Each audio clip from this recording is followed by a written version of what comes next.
Hey, welcome to Therapist in the Kitchen. I'm Dr. Lever and welcome to my kitchen. It is late at night. You ever have one of those days where you just kind of want something sweet but you don't know what you want, but then you figure it out. You're like, I got strawberries, I got chocolate. Let's make chocolate covered strawberries. Here we go. I'm barefoot in my kitchen. We're gonna have fun. Let's get started. Let's wash some strawberries.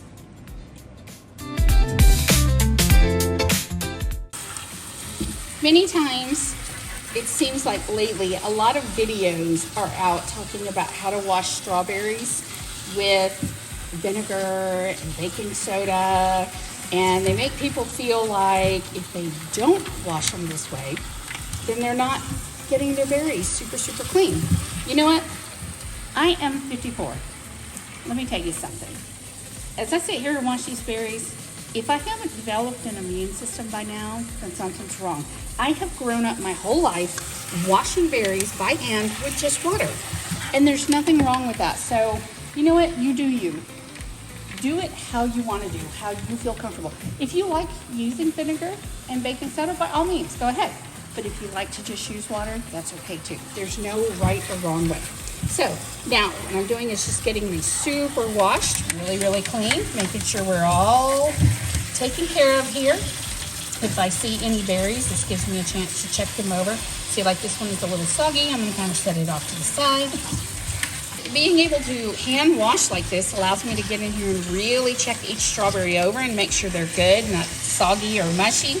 And we know many times we buy berries and there's mold somewhere. So I'm super picky, like a 5-year-old who just never outgrew it with eating. So I like to be very hands-on. All right, we got everything nice and cleaned. So now the next step, let it drain a little bit. But the key with doing your strawberries or any fruit when you're doing chocolate dip fruit, you wanna make sure your fruit is dry, really dry. Because if you get water in your chocolate, it will cause it to seize up. So we're gonna keep this simple. So I've got a baking sheet lined with paper towels. I am just going to pour the strawberries out. Love having my sink right here by my countertop because I can just drop things in. I'm going to lay all these out, straighten them out, kind of lay them all on their side. And then I'm going to come back and really get in here and pat these strawberries super dry. And as I'm doing that, I'm gonna get my chocolate started. So one of the things that you're gonna need when working to do any type of chocolate dip fruit, a lot of people talk about double boilers. Most of us don't have a double boiler. But you know what? I'm old fashioned. It's okay. You don't need special equipment. You just need a pan and either glass or metal bowl that fits snugly inside. So you're gonna add some water inside your pan. You're gonna get it good and boiling. You see like this is nice and rolling boil. I'm gonna turn it down a little. What I have inside here, if you can see this little chunk that's still dissolving, I have a little bit of canning wax in here. Not very much, just a couple slivers. As it starts to dissolve, I'm gonna take my chocolate chips. Now, what I've done is I have 2 cups of chocolate chips, just your standard chocolate chips, whichever brand you like to use. I'm gonna take those and I'm gonna pour them right in. And I'm gonna give them a little quick stir real quick. You wanna be careful touching the glass and the pan. Now, while I'm waiting for this to melt, I'm gonna hop over here and finish drying the strawberries and get them really good and dry so we're ready to go.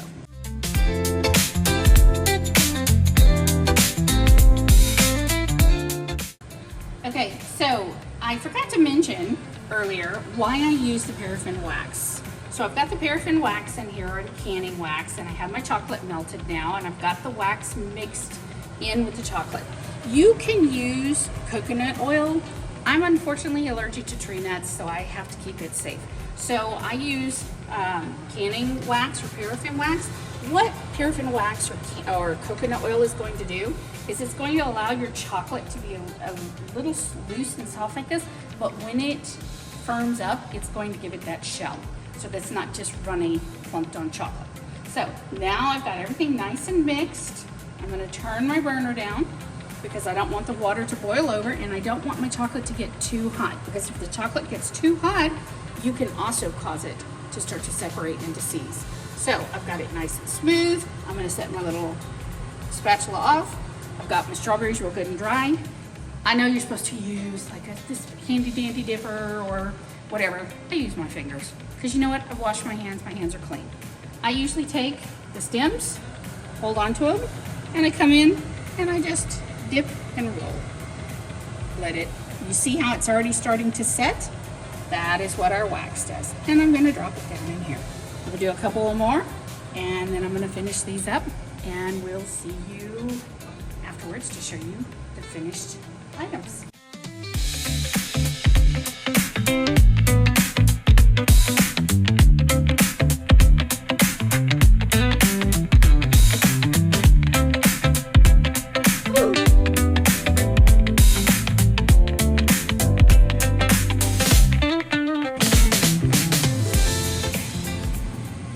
You see sometimes your stem will come off, it'll pop off. That's okay, you've got a couple options. You can either use your bare fingers like I did, since I'm kind of the one eating these strawberries, it doesn't matter. I hold on to it and I can dip, or I have a handy dandy, just wooden skewer. You literally just stick it in like this, and swirl. The key is you gotta be careful removing it, so you need to twist the skewer as you're pulling it out. And you have it resting on parchment paper so that your chocolate strawberries are not going to stick to your cookie sheet. So when you're doing your strawberries or whatever fruit you choose to do, you may have a couple little areas that didn't cover real well. It's okay. Again, we're not perfect. There's definitely no judgment come from me. Just take some of the leftover chocolate you have, come in and touch up some of these areas. Just be super gentle, touch up the areas, fill in what you want to fill in, and there you go. There's our beautiful strawberries. You can either go ahead and enjoy, or you can put them in the refrigerator and let them set for a while and eat them cold. I like to do both. It really is a personal preference. One of the things I did want to talk about though, mental health and strawberries, or just berries in general. Did you know that berries have high antioxidants and several different vitamins? And those are really good for our mental health, because a lot of times when we are struggling with anxiety or depression, we're naturally lacking in some of these vitamins such as B12, vitamin K, vitamin C, vitamin A, and having antioxidants in our fruits, that helps us with inflammation in the bodies, which also can flare and trigger certain things such as anxiety. So eating some of these fun things you didn't realize could actually be beneficial for your mental health. What we take in, it matters a lot. I can't wait anymore. I've got to have one. I'm gonna pick this one. Just peel it off. So good. Thank you for coming, and if you liked what you saw today and the recipe that I made, I try to keep it super simple and just make things that I like to make that are really fun. Sometimes they're healthy, but if you like what you heard today or what you saw, please hit like, subscribe, so that way you can keep up with all the recipes that I put out each week. Thank you for coming and keeping it real, from my kitchen to yours.